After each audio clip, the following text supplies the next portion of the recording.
So, once and for all mga kapatid, welcome po ulit sa ating daily live streaming dito po sa Kaabag sa Simbahan, no? At again, sa gabi pong ito, mayroon po tayong itatamang aral, no? Regarding po sa isang sikat na vlogger na ang kanya pong pangalan sa social media ay si Brother Ian Akda, no? Napakarami po niyang followers. However, kahit kaano man po siya kasikat, mali pa rin po ang kanyang aral. At I am happy, no, na mayroon pong isa pong kapatid natin sa pananampalataya na isa din pong defensor, Brother Emmanuel, no? La Chica Lumibaw, nagbigay sa atin ng video na sabi niya, pwede mo bang bigyan ng linaw ito, brother, patungkol po sa aral na intermediate heaven, no? So napaka interesanting aral ito mga kapatid sa part po ng mga protestante, no? Na meron din pala silang aral about intermediate heaven. But kung nasabing interesting, dahil alam naman po natin na isa po sa mga tinitira nila na aral ng simbahan ay ang purgatory. Dahil wala daw pong mababasa sa Biblia na purgatory, no? So napaka-common po 'yan sa lahat ng protestante na mali daw ang aral ng simbahan, no? Dahil wala namang binanggit ang Biblia about purgatory. Pero ito, no, ngayon maririnig natin na may mga mangangaral protestante hindi naniniwala sa purgatory dahil hindi daw mababasa sa Biblia.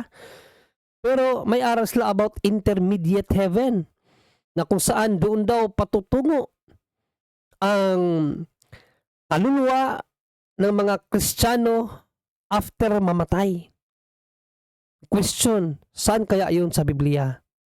Kung hindi nila pinaniniwalaan ang purgatorio dahil wala daw sa Bible, saan naman nila mababasa yung intermediate heaven na paroroonan daw ng mga Kristiyanong mananampalataya before ang Judgment Day? Di ba, mga kapatid? Kaya without further ado, bibigyan po natin ng linaw yan kung mayroon ba talagang intermediate heaven at ano ba ang ibig sabihin ng new heaven and new earth na gagawin ng Diyos sa huling panahon according to the teaching of the church. So antabayanan niyo po mga kapatid at yan po ay ating bibigyang linaw matapos po mga kapatid ang isang paalala.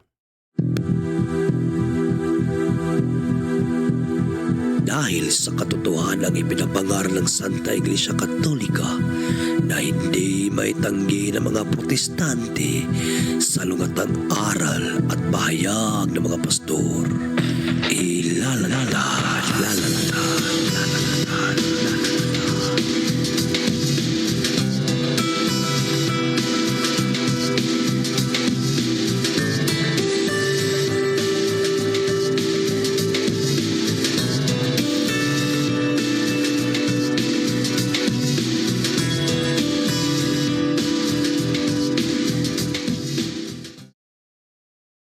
Back sa simbahan.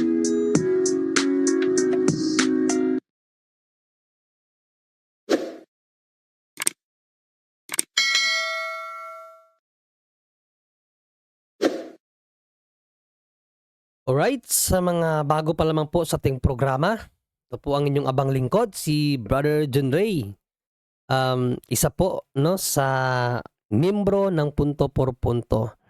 At sa gabi pong ito, hindi ko po kasama ang ating mga kasamahan dahil day off po ng Punto por Punto. However, every Monday nagla-live pa rin po tayo, no? Para po ituro ang mga bagay na nalalaman natin patungkol po sa pananampalataya, sa katuruan ng simbahan at ang tamang pag-uunawa sa banal na kasulatan. So sa mga bago pa lamang po sa ating channel, hinihikayat ko po kayo na i-like and share ang video po na ito at kung maaari, pa-subscribe na rin, no? At pakipindot ang notification bell para palagi po kayong ma-update every time na tayo po ay i-ere sa atin pong channel. Kasama po ng ating mga kasamahan na nagtatanggol ang Punto por Punto team. Maraming salamat po mga kapatid. So ngayon mga kapatid, no, as I said, atin pong itatama. Ito pong aral ng isa pong sikat na vlogger na si Brother Ian Akda, no? I suppose isa itong born again, or hindi ko alam kung ano yung affiliation niya. Pero yun nga, no? The reason kung bakit ating gustong pag-usapan ito, dahil nga isa po sa atake nila sa turo ng simbahan itong purgatorio, no? Dahil sa aral natin, mayroong isang estado, afterlife, na pinaroroonan ng mga kaluluwa, no? Before makapasok sa langit. Dahil sa mga kasalanan na nagawa dito sa lupa, so kinakailangang ma-cleanse muna bago sila makapasok sa langit. Na tinawag ng simbahan ang estado na ito na purgatorio or purgatory. Na isa po iyan sa talagang tinitira o tinututulan ng ating mga kapatilang protestante, dahil unang-una, hindi daw mababasa sa loob ng Biblia ang term na purgatory. No? Pero after nilang umatake na hindi daw mababasa sa Bible, sila din naman pala nangangaral ng mga termino na hindi rin mababasa sa Bible. Halimbawa na lamang rapture. Wala ka namang mabasa sa Bible na rapture. Osas, faith alone, Christ alone, grace alone. Ano pang uri ng mga alone? Ang dami nilang alone. Then ngayon, intermediate heaven na naman. So medyo nagulat nga ako nung ibinigay sa akin ng video ito, nung pinakinggan ko, ay may ganun palang aral. ang pagkakaalam ko kasi sa mundo ng mga protestante, ang pinaniniwalaan lang nila, heaven, di ba? Na pag after mamatay ng tao, direkta na pupunta sa langit. Pero meron pa palang ibang mga ngaral sa protestante na hindi didirekta sa langit. No, parang dadaan mo na doon sa tinatawag niya na intermediate heaven. At para maunawaan natin kung ano ang kanyang sinasabi, mga kapatid, pakinggan natin, no, ang aral ni Brother Ian Akda, no, na isang born again Christian patungkol sa aral nila na intermediate heaven. So pakinggan muna natin ang buo ang video, then sasagutin natin isa-isa, mga kapatid, and then pag-aaralan din natin, no, ang teaching ng simbahan regarding po sa new heaven and new earth. Yan, ano ba ang ibig sabihin nito at ano ang mangyayari pagdating sa mga panahon na ito, mga kapatid. Ayon po sa turo ng simbahan at revelasyon ng Diyos na isinulat niya sa banal na kasulatan. Pero unahin muna natin pakinggan ito pong sinabi ni Brother Ian Akda about intermediate heaven, no? May katotohanan ba ito, mga kapatid? Kaya stay tuned, no? Para malaman nyo po ang sagot sa maling aral po na ito. Dito mapupunta ang kaluluwa ng isang mananampalataya matapos ang kamatayan. Kung iniisip nyo po na sa bagong langit at bagong lupa na agad mapupunta ang kaluluwa ng isang mananampalataya, nagkakamali po kayo. Kapag namatay ang isang mananampalataya, hindi po siya dadiretso doon sa bagong langit at bagong lupa. Meron po tayong tinatawag na intermediate heaven. So doon muna po sila pansamantala hanggang mangyari yung resurrection o yung muling pagkabuhay ng mga mananampalataya pagdating po yun ng rapture. So lilinawin ko po sa inyo na itong intermediate heaven na ito o yung pansamantalang langit, hindi po ito yung purgatorio. At hindi rin po ito yung pagkakataon na matutulog yung mga mananampalataya bago dumating yung resurrection. Pag sinabing intermediate heaven, matapos po ang kamatayan ng isang mananampalataya, diretso na po agad siya doon sa piling ng ating Panginoong Jesucristo. Ito nga po yung sinasabi ni Apostol Pablo sa 2 Corinthians chapter 5 verse 8. Malakas ang aming loob at mas gusto pa naming iwan ang katawang ito na aming tinatahanan ngayon upang manirahan na sa piling ng Panginoon. Napansin nyo, hindi sinabi ni Apostol Pablo na siya po agad ay mapupunta doon sa bagong langit o bagong lupa. Ang sabi niya po, sa piling ng ating Panginoon. Diretso na po yung kaluluwa niya sa presensya ng Diyos. Kasi matapos ang kamatayan ng isang tao, hindi na po yan mananatili sa mundo na ito. Mananatili po yung katawan niya, pero yung kaluluwa niya, pupunta na po yan doon sa paraiso. Tulad nga ng sinabi ng ating Panginoong Jesucristo, doon sa kriminal na katabi niya nung siya po ay nakapako sa krus. Doon sa intermediate heaven, sa piling ng ating Panginoong Jesucristo, buhay ka doon spiritually at ikaw ay may conscious. Ngayon mga kapatid, kung itong intermediate heaven, pansamantala, itong bagong langit at bagong lupa, ito na po yung pangmatagalan, pang-eternal na po ito. Ang sabi nga po sa 2 Peter chapter 3 verse 13, subalit ayon sa pangako ng Diyos, naghihintay tayo ng bagong langit at ng bagong lupa na paghaharian ng katwiran. So napansin nyo, ang sabi ni Apostol Pedro, naghihintay tayo ng bagong langit at bagong lupa. So kung naghihintay, ibig sabihin wala pa po yun. Magkakaroon pa lamang ng bagong langit at bagong lupa kapag nagunaw na po itong lumang mundo na ito. Kasi hindi po magkakaroon ng bagong langit at bagong lupa kung naandito pa yung lumang mundo at yung lumang langit. So kapag nagunaw na po yung mundo at pagkatapos ng final judgment, doon pa lang po magkakaroon ng bagong langit at bagong lupa para sa ating mga mananampalataya. Para mas maintindihan nyo po, yung intermediate heaven, ito po ay pansamantala. Samantalang yung new heaven and new earth, ito po ay pangwalang hanggan. Sa intermediate heaven, kaluluwa lamang ang mapupunta doon sa piling ng ating Panginoong Kristo. Pero sa bagong langit at bagong lupa, glorified body na po ang gagamitin doon. Sa intermediate heaven, ito po ay paghihintay. Samantalang yung new heaven and new earth, ito naman po yung ating tunay na tahanan. Kung tayo po ay nari Kristo matapos man ang buhay natin, mapupunta tayo doon sa presensya ng ating Panginoong Kristo. At yun po yung intermediate heaven. Pagkatapos po nun, mararanasan naman natin yung pangako ng ating Diyos. At yun po yung naghihintay para sa atin, ang bagong langit at bagong lupa. Dito Okay, no? So, hindi ko na po ipi-play uli ang video mga kapatid, no? Para makasave tayo ng oras. However, yung mga sinabi naman niya na sa tingin ko dapat mabigyan ng linaw, sinulat ko naman. So, babasahin na lang po natin mga kapatid, no? Pero, gusto ko mapansin nyo ang isang bagay or dalawa na sinabi niya, no? Na ito daw ito daw intermediate heaven, hindi pa ito yung bagong langit at bagong lupa, no? So, kung sa baga, wala silang aral about heaven talaga na kinaroroonan ng Diyos. No, intermediate heaven lang at new heaven and new earth, no? Wala siyang binanggit about heaven kung saan andun ang Diyos. 'Di ba? Wala kayong narinig sa kanya na ganon, no? However, gusto ko mapansin niyo ang isang bagay na sinabi niya na kontra sa ipinapangaral niya. Na sabi niya, ang new heaven o ang intermediate heaven daw ay makakasama mo doon ang Panginoon. Okay?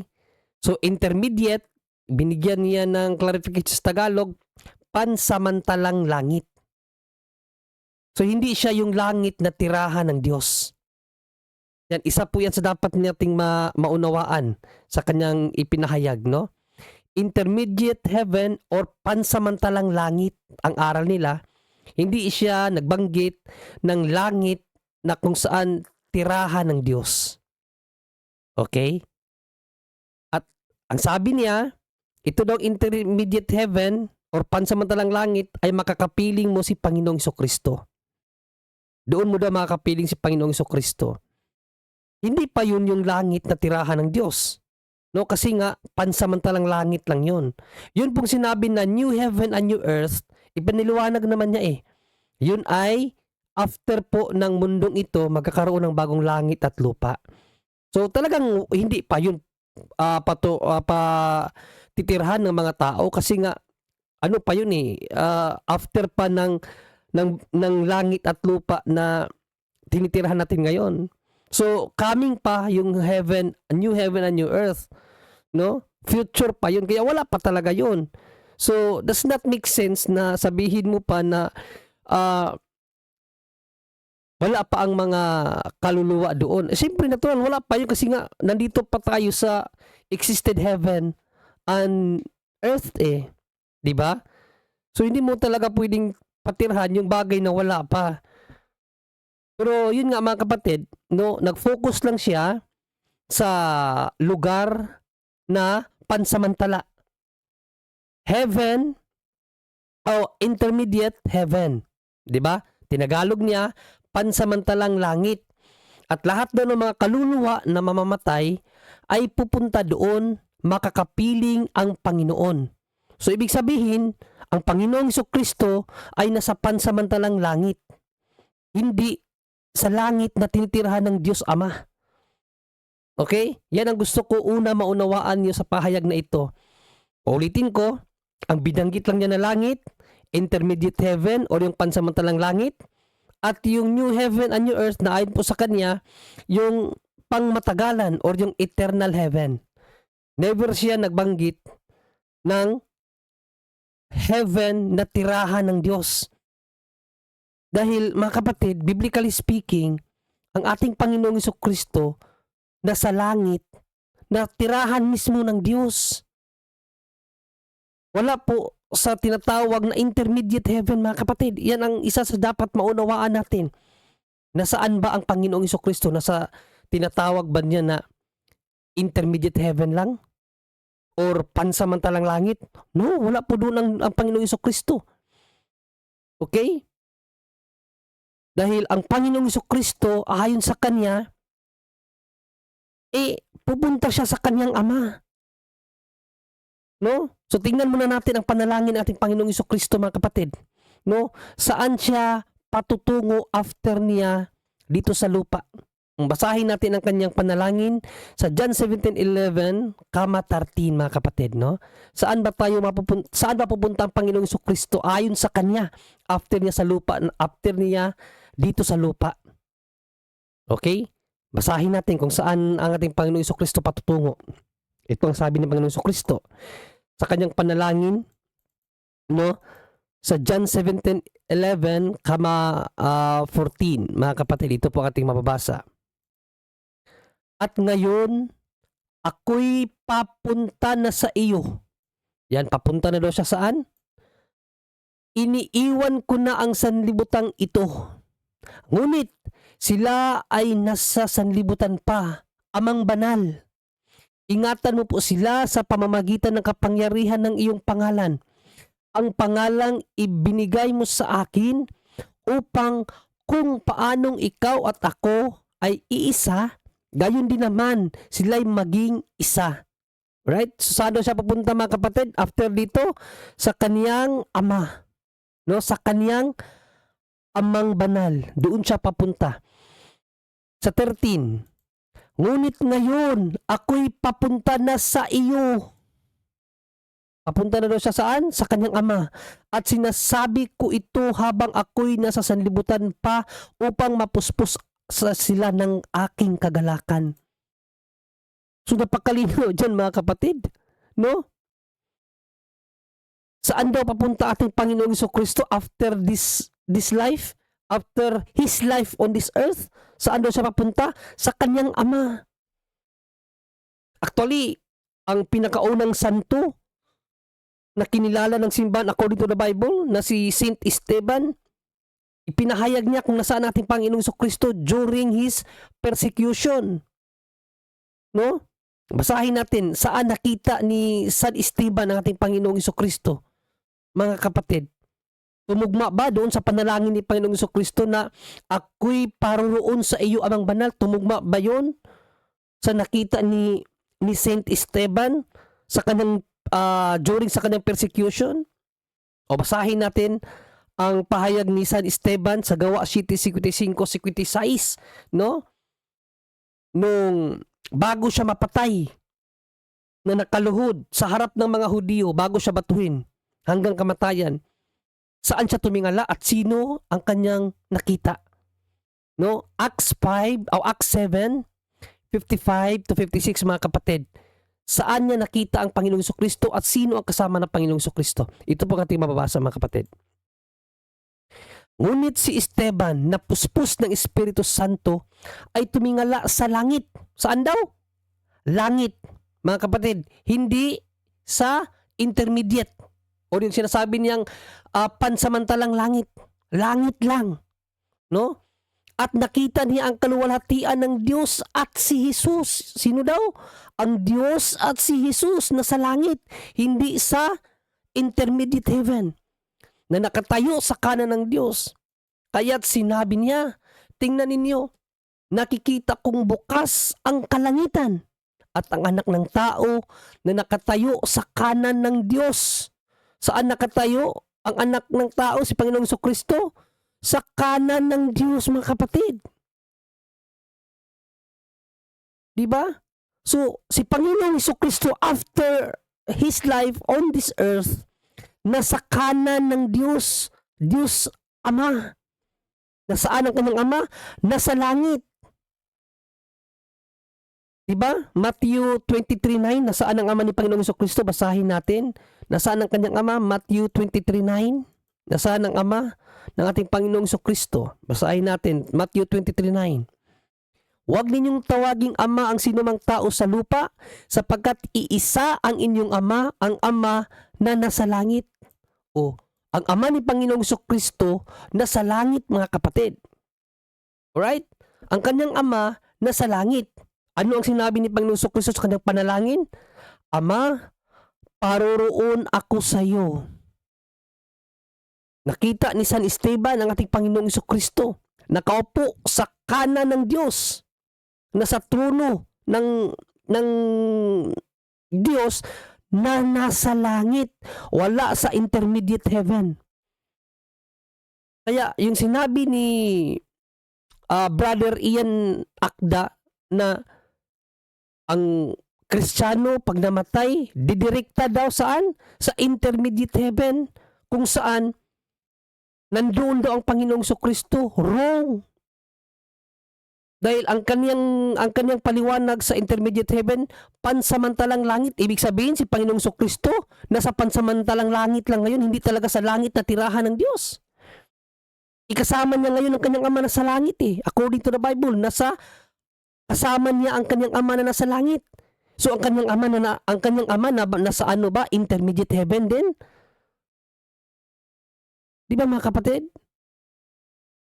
Maling aral po yung intermediate heaven na yan, na paroroonan daw ng mga Katoliko. Maling-mali po yan mga kapatid. Wala pong intermediate heaven ang tinuturo sa Bible. Heaven mismo, ano yung heaven na yan? Na kinaroroonan ng Diyos at ng Panginoong Jesucristo. The abode of God. Tirahan ng Diyos yan. Hindi pansamantalang langit. Ano yung sinabi niya? Pupunta tayo sa intermediate heaven at makakapiling ang Panginoon. So ang ating Panginoong Jesucristo pala, wala sa tunay na langit o sa langit na tirahan ng Diyos, nasa intermediate heaven. O pansamantalang langit lang din. Sinabi ni San Esteban, nakita niya sa langit ang Panginoong Jesucristo at ang Diyos magkasama sa langit daw. O kung si Panginoong Jesucristo nasa intermediate heaven pa, ibig ba sabihin, yung kanyang Ama nakasama niya, nasa intermediate heaven din? Wala palang langit na tirahan ng Diyos dahil nasa intermediate heaven? Di ba mga kapatid? Ngayon, totoo ba yung sinabi niya na tayo daw mga mananampalataya, doon sa intermediate heaven? No! Dahil kung babalikan natin yung panalangin ni Panginoong Jesucristo sa John 17 mga kapatid, 11, 13, na paroroon ako sa iyo Ama. Nasaan ang kanyang Ama? Matthew 23:9, nasa langit. Saan tayo dadalhin ng Panginoong Jesucristo after dito sa lupa? O balikan natin ang John 17, pero basahin natin ang verse 24. Anong sinabi ni Panginoong Jesucristo sa verse 24 mga kapatid? John 17 verse 24, no? Saan niya dadalhin ang kanyang mga alagad? Basahin natin. Ama, sila na ibinigay mo sa akin, ang mga alagad, mga Kristiyano, tayo, ay nais kong makasama sa kinaroroonan ko upang mapagmasdan nila ang kaluwalhatiang binigay mo sa akin, sapagkat minahal mo na ako bago pa nilikha ang daigdig. Saan daw tayo dadalhin ng Panginoong Jesucristo mga kapatid? Sa kinaroroonan ng ating Panginoong Jesucristo mga kapatid. Panalangin niyan sa kanyang Ama. Ama, nais ko, no? Nais ni Panginoong Jesucristo, panalangin niya. Hiling niya sa Ama, nais ko na itong mga ibinigay mo sa akin, yung mga alagad ko, yung mga mananampalataya ko, ay makasama ko saan? Sa kinaroroonan ko. Saan naroon si Panginoong Jesucristo? Sa langit. Sa tirahan ng Diyos, hindi intermediate heaven. John 14, 1 to 3 mga kapatid. Anong sinabi ni Panginoong Jesucristo? John 14, 1 to 3. Huwag mabagabag ang inyong kalooban. Sumampalataya kayo sa Diyos, sumampalataya din kayo sa akin. Sa bahay ng aking ama, saan? Bahay ng kanyang ama ay maraming silid. Kung hindi ito totoo, sasabihin ko ba sa inyong pupunta ako roon? Saan na siya pupunta? Sa bahay ng kanyang ama. Upang ipaghanda ko kayo ng inyong matitirhan. Ipaghahanda pala tayo ni Panginoong Jesucristo ng matitirhan sa bahay ng kanyang ama. At kapag naipaghanda ko na kayo ng matitirhan, ako'y babalik at isasama ko kayo upang kayo'y makapiling ko kung saan ako naroon. Ano daw? Sabi ng Panginoong Jesucristo, kayo'y makapiling ko saan man ako naroon. Saan man ang ating Panginoong Jesucristo, ang mga Kristiyano nandoon din. Nasaan ang ating Panginoong Jesucristo? Sa langit. Sa trono ng kanyang ama. Hindi sa intermediate heaven, mga kapatid. There's no such thing intermediate heaven o pansamantalang langit. Saan? Sa Bible yan. Di ba? Saan sa Bible may intermediate heaven? Ang sabi sa Bible, langit. Hindi pansamantalang langit. Walang pansamantalang langit na binabanggit sa Bible. No? After Christ ascension. Saan kaya niya napulot yun na mga Kristiyano dadalhin sa pansamantalang langit? Wala namang ganong pahayag. Ang sabi niya Panginoong Jesucristo, dadalhin niya ang mananampalataya saan man siya naroon. Sa bahay ng kanyang ama, maraming silid. Hindi sa intermediate heaven, kundi sa langit talaga na tirahan ng kanyang ama, the abode of God. Yun ang paruroonan ng mga Kristiyano, mga kapatid ko. Di ba napakalino naman ang sinasabi ng Bible eh. O Saint John, ano ang revelation ni Saint John?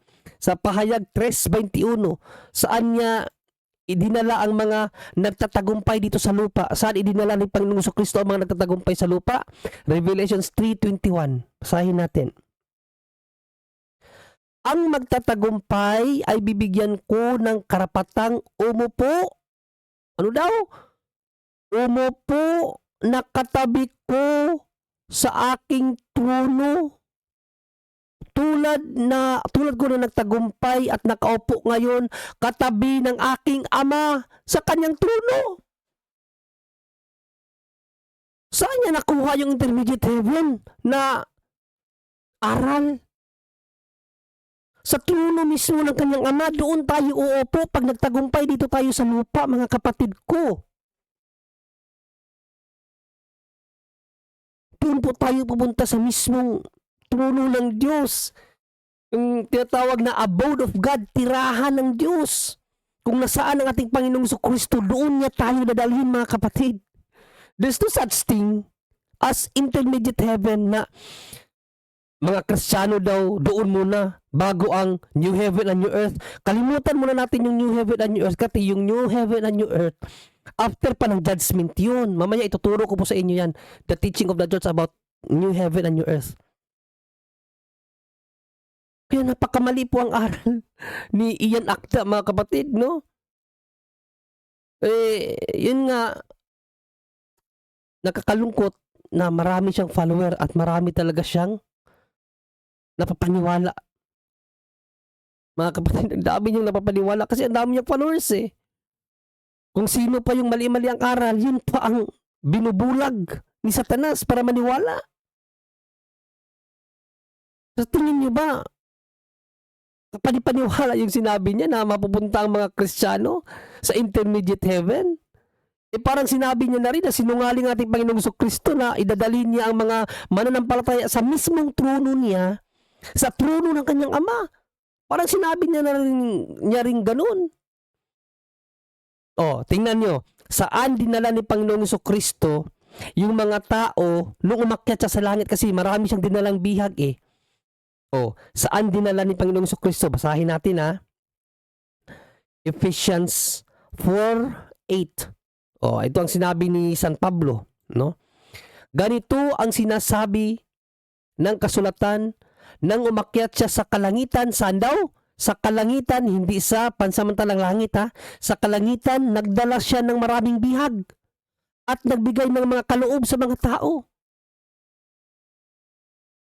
So yung mga taong namatay noong unang panahon, before Christ, dinala niya nung umakyat siya saan? Sa kalangitan, hindi po sa intermediate heaven o pansamantalang langit.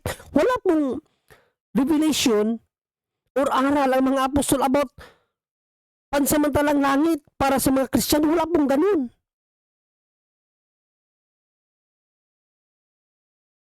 Actually, in Acts 1, mga kapatid, Acts 1:9, tingnan nyo kung ano ang nakita ng mga apostol. Pagkasabi nito, si Jesus ay iniakyat sa langit.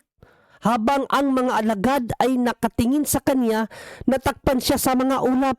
Saan daw dinala natin Panginoong Jesucristo? Inakyat sa langit. Hindi sa pansamantalang langit. Saan yung pansamantala? Walang revelation. Ang mga apostol na iniakyat ang Diyos, ang ating Panginoong Jesucristo, sa pansamantalang langit. Kasi yun kasi ang sinabi niya no? Sabi niya dito, may tinatawag na intermediate heaven. Doon muna pansamantala hanggang mangyari ang resurrection pagdating ng rapture. Ang intermediate heaven o pansamantalang langit ay hindi purgatorio. Ang ibig sabihin ng intermediate heaven, diretso na po siya sa piling ng Panginoong Jesucristo. So ibig ba sabihin natin Panginoong Jesucristo na sa intermediate heaven, wala sa heaven mismo? Nakuha niyo ba mga kapatid? Walang kabuluhang aral ni Ian Akda na sinusunod ngayon ng karamihang kabataan. No? Kaya ingat po talaga. Be aware, lalo na sa mga anak natin ngayon. No, huwag yung hayaan ang mga anak natin na makinig sa kung sino-sino mga ngaral dyan na hindi naman appointed by the church, appointed by God. Tayo, mga Katoliko, appointed tayo ng simbahan So masasabi din natin, we are appointed by God. Dahil in Matthew 18:18 and Matthew 16:18 and 19, sinabihan niyang sinimbahan, ano man ang ipahintulot ninyo, ipapahintulot sa langit. Yan po ang turo ng Panginoong Jesucristo sa kanyang simbahan. Ipinahintulot ng simbahan na tayo ay mangaral din sa salita ng Diyos, sa katuruan ng simbahan. So, we can assume now that we are also appointed by God through church. Pero itong mga tao na ito na wala man proper appointment galing sa simbahan. Wala man kasi nagbasa lang ng Biblia, nangaral na. Ang problema, ang daming sumunod sa aral nila. Tingnan nyo ngayon ang sinabi niya. Intermediate heaven. Saan ang intermediate heaven? Sino ang nangaral niyan? Na ang ating Panginoong Jesucristo na sa intermediate heaven, wala sa heaven, natirahan mismo ng Diyos. Di ba? Kalukuhan talagang aral na iyan, mga kapatid. Kaya, nung ibinigay sa akin ni Brother Emmanuel ang video na ito, naalarma ako. Sabi ko, magandang topic to Maganda itong i-debunk. Kasi nga, di ba allergy sila sa word na purgatory? Dahil hindi daw mababasa sa Biblia ang word na purgatory. Isaan mo naman nabasa, Ian Akda, ang intermediate heaven? Or sabi mo sa Tagalog, pansamantalang langit. Saan mo nabasa yan? There is no such thing, pansamantalang langit. Actually, ang ibinigay niya na reference, yung magnanakaw na katabi ni Panginoong Jesucristo sa krus, na sinabihan ni Panginoong Jesucristo na sa araw na ito dadalhin kita sa aking paraiso. No? Ang revelation sa Bible, before Christ ascended into heaven, mayroong kinaroroonan ang mga taong banal nung unang panahon sa Old Testament. Tinawag yun na Abraham's bosom. Abraham's bosom. Hindi intermediate ang heaven. O hindi intermediate heaven for Christian. Kundi Abraham's bosom yun, no? Kung babasahin natin ang Luke 16. Or Luke 22. Luke 16:22 to 27. May tinatawag na Abraham's bosom, no? Kinaroroonan ng mga taong righteous before Christ ascended into heaven. Pero walang aral ang Biblia na sa panahon ng mga Kristiyano mayroong intermediate heaven para sa mga Kristiyano. Walang ganun. Mayroong kinaroroonan ang mga banal noong unang panahon, no, nung hindi pa pumarito ating Panginoong Jesucristo. Kasi ayon kay Panginoong Jesucristo, dahil sa kasalanan ng tao, in John 3:13 kasi mga kapatid, ito po ang isa sa revelasyon ng ating Panginoong Jesucristo kung bakit wala pang nakapunta sa langit before siya nag-ascend sa langit, no? Wala pang nakapasok sa langit. Bakit? Dahil sa John 3:13 ang sabi ni Panginoong Jesucristo, wala pang sino mang umakyat sa langit kundi ang bumaba mula sa langit, ang anak ng tao. Meaning, dahil sa kasalanan, sarado ang langit mga kapatid, kaya wala pang sino mang banal ang nakapasok sa langit before Christ ascended into heaven. Bago siya umakyat sa langit, wala pang sino mang tao o kaluluwa ng tao na nakaakyat sa langit. Kaya yung sinabi niya na pinangakuan daw yung magnanakaw na dadaling kita sa aking paraiso, Abraham's bosom yun. Doon dinala ni Panginoong Jesucristo ang mga banal.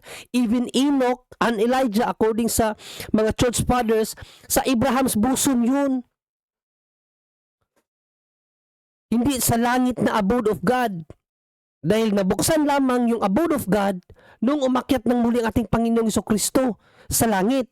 Kaya nga, balikan natin sa Ephesians 4:8.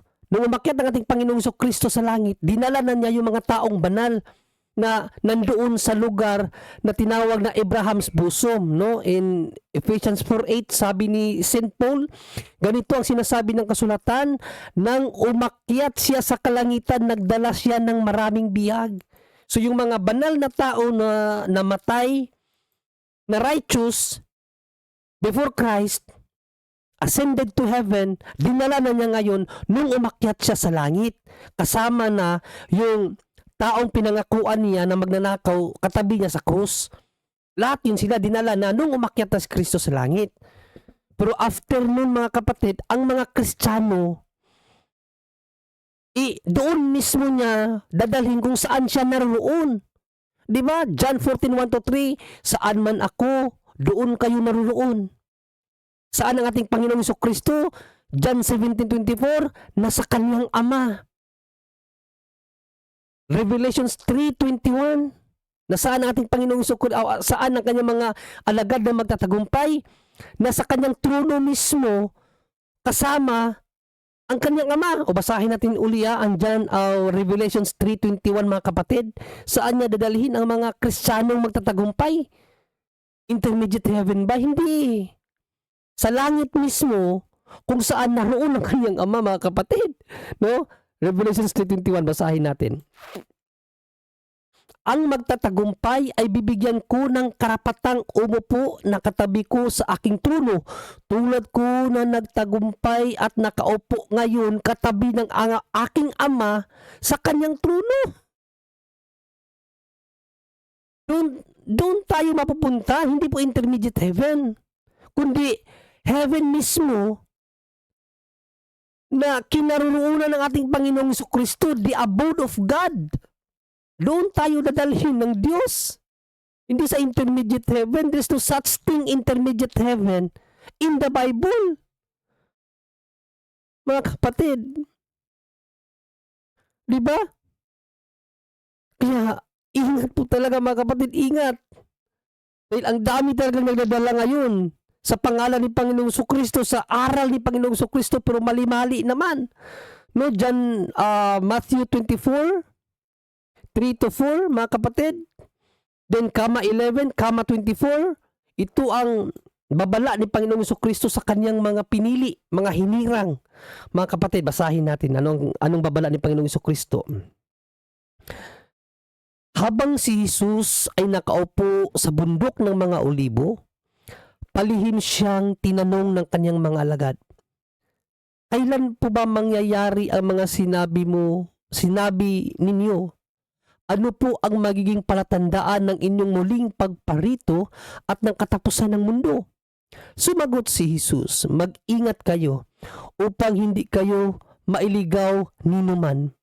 Maraming paparito sa pangalan ko at magpapanggap na sila ang Kristo at marami silang maililigaw. Ingat mga kapatid, ingat sa 11.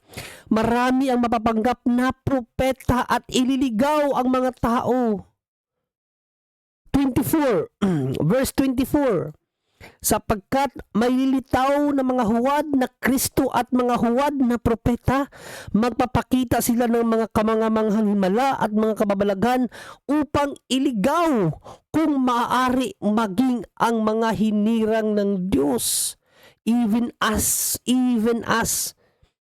Kung hindi natin i-equip ang ating sarili sa katuruan ng simbahan, sa tunay na kapaliwanagan, sa banal na kasulatan, pwede tayong maguyo ng mga ito mga kapatid dahil nasa likod nila ang Satanas.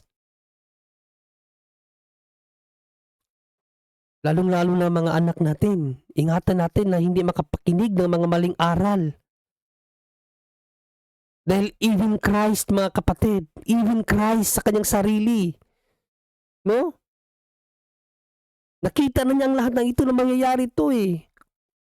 Kaya pinapaingatan niya tayo. Mag-ingat kayo dahil maraming paparito at marami silang ililigaw.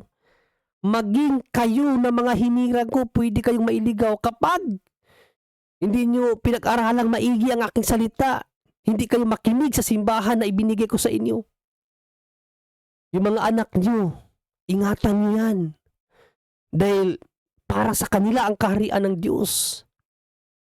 Paano kapag mga anak natin makapakinig ng mga ganitong uri ng tao na akala mo mga ngaral? Yung mga bulaang mga ngaral pala, according kay St. Peter, no? In 2 Peter, mga kapatid, basahin natin. 2 Peter, chapter 2, verses 1 to 2. Ito po ang sabi ni San Pedro. Noong una, may mga huwad na propetang lumitaw sa Israel. Gayon din naman, may darating sa gitna ninyo na mga huwad na guro. Sa gitna daw ng mga Kristiyano, may darating na mga huwad na guro. Lihim silang magtuturo ng mga maling aral na ang dulot ay kapahamakan. Ano ang dulot ng kanilang aral mga kapatid? Kapahamakan. Pati ang Panginoong tumubo sa kanila ay kanilang itatakwil. Kaya't di magtatagal sila'y mapapahamak at marami silang mahihikayat na sumunod sa kanilang kahalayan at dahil dito pati ang daan ng katotohanan ay malapastangan at talaga nalapastangan na nila. Isipin nyo, ang sinabi ni Ian Akda, ang Panginoong Jesucristo wala sa langit na kinaroroonan ng Ama, nasa intermediate heaven lang. Dahil tayo daw mga Kristiyano, pag namatay tayo, pupunta daw tayo sa intermediate heaven at makakapiling ang Panginoon. Ha? Intermediate heaven? Ang Panginoong Jesucristo nasa intermediate heaven? Pansamantalang langit? Niniwala ba kayo doon mga kapatid? Kaya ingat, ingat. Lalo na po yung mga anak natin. Pagkaingatan po natin. Dahil kapag ang anak natin, hindi natin iingatan, makapakinig sila ng mga maling aral, ano ang sinabi ni St. Paul? No, in Romans 10:17, mga kapatid, Romans 10:17, ano sabi ni St. Paul? Ito po ang sinabi ni Apostol na Pablo. Kaya't ang pananampalataya ay bunga ng pakikinig at ang pakikinig naman ay bunga ng pangangaral tungkol kay Kristo. So ang pananampalataya, bunga ng pakikinig. What if kung ang napakinggan ng anak niyo ang aral ni Akda, Ian Akda, na mapupunta ka sa intermediate heaven. Ayun ang kanyang pananampalatayanan. Mahihirapan ka ng baguhin yun. Kaya nga sabi ni Panginoong Kristo sa aking pagparito, mag-aaway ang asawa sa asawa, ina sa kanyang anak, anak sa kanyang ama, kapatid sa kapatid. Yan po ang reason. Dahil kung ang isang pamilya hindi magkakaisa sa aral, talagang banggaan yan. Kaya ingatan po natin. Ingatan po natin mga kapatid dahil hindi po biro ang mapabilang sa maling aral. Impyerno po. Kapag mali po yung pinanampalatayanan natin, impyerno po tayo. Kawawa po yung mga anak natin na hindi po natin naturuan ng tama. Trabaho po pa naman natin yan. Na pangaralan ng mga anak natin, no? Efeso 6, sabi ni San Pablo, turuan ang mga anak ng aral ni Kristo. Tayo magtuturo nun dapat, hindi yung mga bulaang propeta So, mga kapatid, no? Dito natin makikita kung paano nila nilalapastangan ang salita ng Diyos. Intermediate heaven, saan yan? Sino nangaral ng intermediate heaven? Paruroonan daw ng mga Kristiyano, makakapiling ang Panginoon. So ibig sabihin, ang ating Panginoong Kristo nasa intermediate heaven or pansamantalang langit. Wala sa langit na tirahan ng Diyos. Di ba? Di ba kalapastangan yan sa salita ng Diyos?